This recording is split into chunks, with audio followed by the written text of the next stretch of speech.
उनके तेज के सामने राक्षस राज रावण भी निस्तेज सा प्रतीत होता था, जिसके सामने युद्ध में टिकने वाला कोई रणधीर आज तक किसी युग में नहीं हुआ है। इतने शक्तिशाली, इतने बुद्धिमान और गुणों के सागर होते हुए भी श्री हनुमान जी में लेश मात्र भी अभिमान नहीं है। वह सिर्फ प्रभु श्री राम की आज्ञा का पालन करना ही अपना कर्तव्य समझते हैं। नमस्कार दोस्तों, स्वागत है आपका हमारे YouTube चैनल ज्ञान द नॉलेज में। दोस्तों, आज की वीडियो बहुत ही इम्पोर्टेंट है, जिससे कई लोगों के श्री हनुमान चालीसा से जुड़े सवालों के जवाब आज आपको मिलने वाले हैं।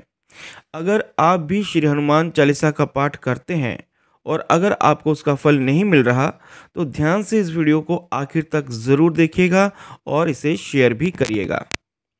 दोस्तों, जैसे कि हम सभी जानते हैं कि श्री हनुमान जी इस कलयुग के सबसे जागृत देव हैं और आज भी वे इस पृथ्वी पर सशरीर अपने भक्तों के कल्याण के लिए विचरण कर रहे हैं, क्योंकि उन्हें अजर अमर रहने का वरदान मिला हुआ है। हमारे देश में सबसे ज़्यादा मंदिर श्री हनुमान जी के ही हैं। यहाँ तक कि प्रभु श्री राम जी के मंदिरों से ज़्यादा श्री हनुमान जी के मंदिर हैं। ऐसा कोई गांव या शहर नहीं जहां हमारे बजरंग बली जी का मंदिर ना हो। श्री हनुमान जी के भक्तों की संख्या भी दिन ब दिन बढ़ती ही जा रही है। श्री हनुमान जी को प्रसन्न करने के लिए सबसे ज़्यादा प्रचलित और किया जाने वाला पाठ है श्री हनुमान चालीसा। श्री हनुमान चालीसा एक ऐसी कृति है जो श्री हनुमान जी के माध्यम से व्यक्ति को उसके अंदर विद्यमान गुणों का बोध कराती है। इसके पाठ और मनन करने से बल बुद्धि जागृत होती है। श्री हनुमान चालीसा का पाठ करने से व्यक्ति खुद अपनी शक्ति, भक्ति और कर्तव्यों का आंकलन कर सकता है। लेकिन कई भक्तों को उनकी निरंतर आराधना के बाद भी लाभ नहीं होता। वे नित्य श्री हनुमान चालीसा का पाठ तो करते हैं, पर उन्हें प्रभु की कृपा प्राप्त नहीं होती। ऐसा क्यों होता है? ऐसी कौन सी गलती हो रही है आपसे जिससे आपको श्री हनुमान चालीसा का फल नहीं प्राप्त हो रहा? दोस्तों, आज हम आपको 5 सबसे बड़े कारण बताएंगे, उन कारणों के बारे में बताएंगे जिसकी वजह से आपको श्री हनुमान चालीसा पाठ पढ़ने का लाभ नहीं होता, या कहें तो प्रभु की कृपा आप पर नहीं होती। तो ध्यान से हर एक पॉइंट ज़रूर देखिएगा और ताकि आप एक भी पॉइंट मिस ना करें। पहली गलती, प्रभु से एक चित्त ना होना। दोस्तों, कई लोगों की एक आदत होती है कि पूजा या ईश्वर का ध्यान करते समय वे दूसरे विचारों में खोए रहते हैं। कोई अपने बिजनेस के बारे में सोचता है तो कोई अपने रिलेशनशिप के बारे में, या ऐसा कहें तो लोग अपनी अपनी टेंशन्स में खोए रहते हैं। वे सिर्फ फॉर्मेलिटी के लिए जप करने बैठते हैं।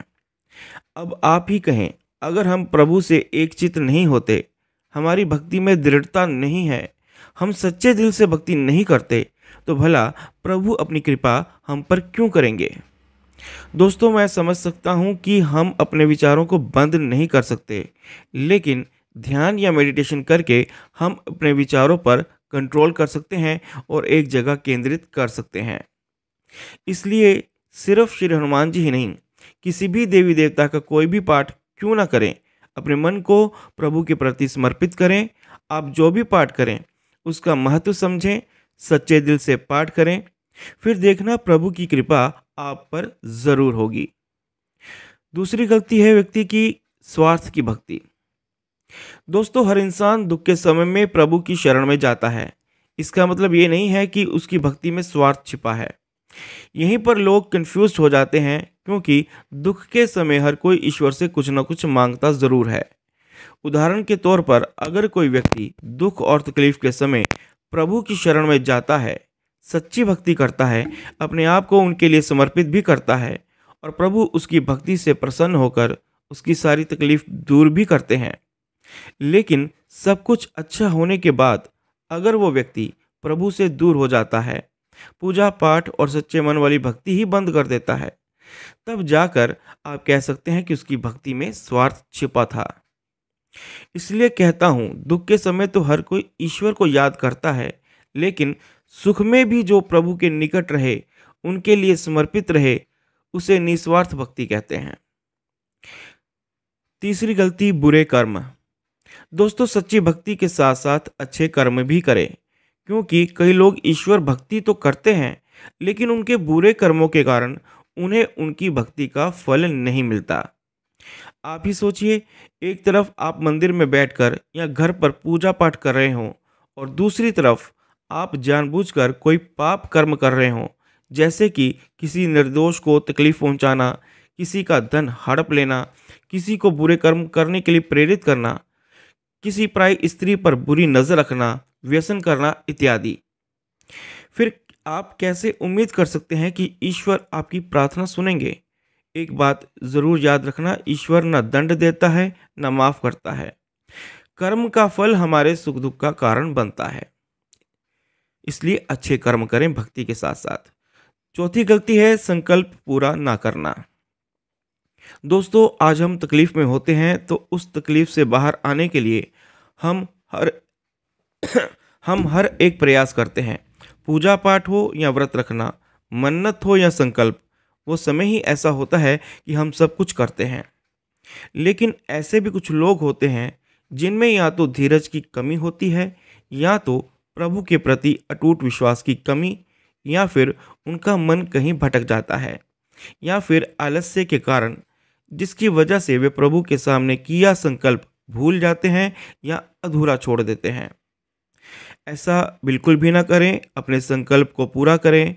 हाँ, अगर घर में सूतक हो या फिर महिला भक्तों को मानसिक धर्म की समस्या हो, तो वे सूतक खत्म होने के बाद अपना संकल्प जारी करके पूर्ण कर सकते हैं। पांचवी गलती, नियमों का पालन ना करना। दोस्तों, कई लोगों की एक सबसे बड़ी प्रॉब्लम है कि वे कभी भी हमारे शास्त्र में बताए गए प्रभु भक्ति से जुड़े नियमों का पालन नहीं करते। वे बस अपने ही कंफर्ट जोन में रहकर सब कुछ करना चाहते हैं, और जब प्रभु की कृपा प्राप्त नहीं होती तो वे ही सबसे पहले इंसान होते हैं जो भगवान को कोसते हैं, खुद नेगेटिव होते हैं और दूसरों को भी नेगेटिव करते हैं। अब आप ही बताएं, कौन समझाए ऐसे लोगों को कि असली कंफर्ट जोन तो प्रभु की भक्ति में है, बाकी सब तो माया है। माया अर्थात जो आज है कल नहीं है। दोस्तों, वे प्रभु भक्ति के सामान्य नियमों तक का पालन नहीं करते, जैसे कि स्वच्छ कपड़े पहनकर पूजा करना, घर में साफ सफाई रखना ताकि घर में प्रभु का वास हो, मांस मदिरा का सेवन करके पूजा पाठ ना करना, व्रत और संकल्प के समय ब्रह्मचर्य का पालन करना, बिना नहाए धोए पूजा पाठ ना करना आदि। आप सभी से विनती है कि कठिन नियम ना सही, कम से कम रोजमर्रा के जीवन में सामान्य नियमों का पालन तो करें, जो कि हमारे हाथ में ही है। दोस्तों, आज कई लोगों को उनके सवालों के जवाब मिल गए होंगे।